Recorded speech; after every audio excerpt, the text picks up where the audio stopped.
to another edition of MagicReviewed.com. Today, ba-bam, we've got The Ultimate Self-Working Card Tricks, Volume 3 by Big Blind Media.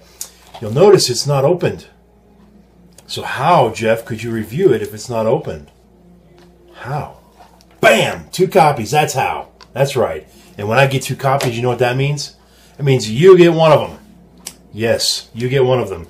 But, as you know, I only give away stuff where I gave it a 4-star rating or better. Did I do it with this? Yes, I did. 4.5 star stone status of gem. So, as you know, I don't judge the effects. I don't let that affect my review, my final star rating. I may talk about them, I may discuss them, but whatever my opinion of the effects are does not affect my final star rating. I gave this a 4.5 star status, strictly based on method, ad copy, and product quality. So, but let me tell you a little bit about the effects so that you know what you're getting.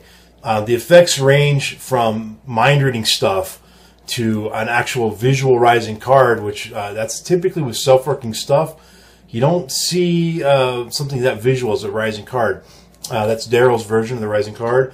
We've got, let's see, we got some Nick Truss stuff, some John Scarney stuff, Jeff Williams, Larry Jennings, Alex Elmsley, Simon Aronson. I mean, these are names we all know, guys, so the effects have proven themselves. Now, you may not necessarily like all of those effects, and that's fine, but they are all self-working, and some of them, like I said, there's mind-reading effects, there's sort of coincidence effects, there's effects where they just seem impossible, where everybody shuffles the cards. You can do it with borrowed shuffled decks, and the outcome is still, you know, either you predicted it or you divine it or whatever.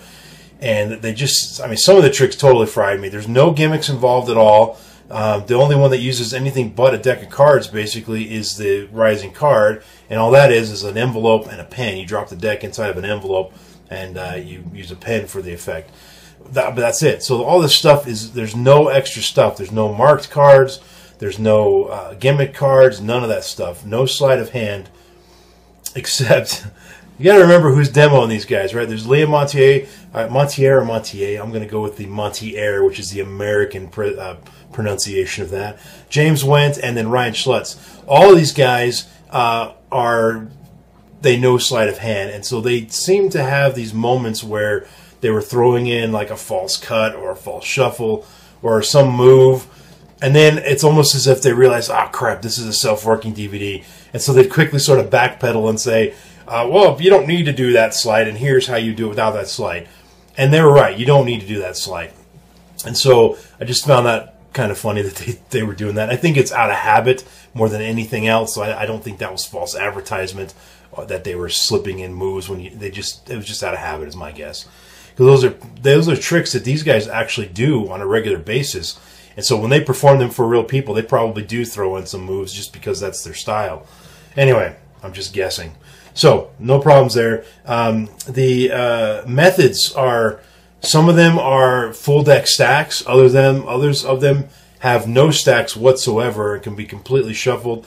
And James Wendt had some funny business when it came to having the cards shuffled that I thought was great, and I'm going to start using it. I'm not going to tell you what exactly he did, but he made it very clear in his procedure, almost Leonard Green style, that the cards were clearly shuffled. They were being shuffled by other people, and he just interjected a bunch of funny little bits while he was doing that.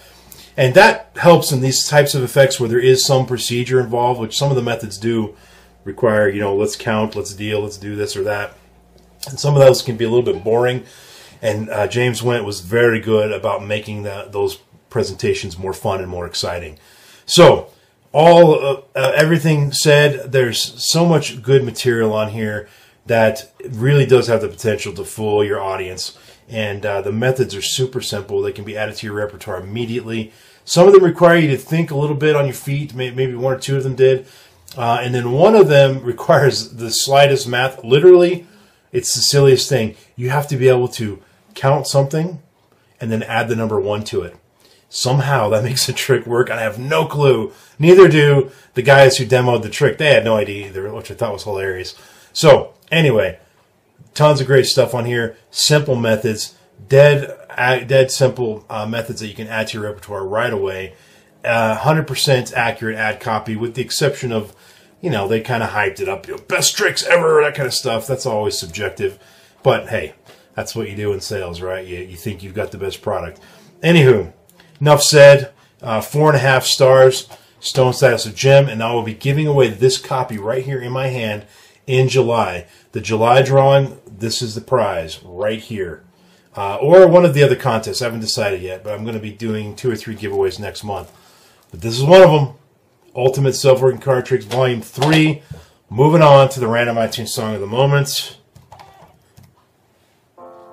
Oh, cool. I think this has happened before. This is Mother by Pink Floyd. Sort of. This is the Vitamin Piano series. Oops. The Vitamin Piano series. I've talked to you guys about this before. There's a series of bands that are strictly piano that do covers of metal bands and rock bands. There's also these bands that are orchestras that do covers of rock bands and the other types of things like that. There's a bluegrass group out there doing Metallica stuff. There's string quartets, all this stuff. This is one called Vitamin Piano, and the song they did is Mother by Pink Floyd. Very, very cool version of it. Pink Floyd's always had that sort of, they're rock, but they got that sort of mellow beautifulness to their music, and this piano really brings that out. You guys will dig it. So I'll put a link to that in the description below. That's it for me, folks. Peace and out.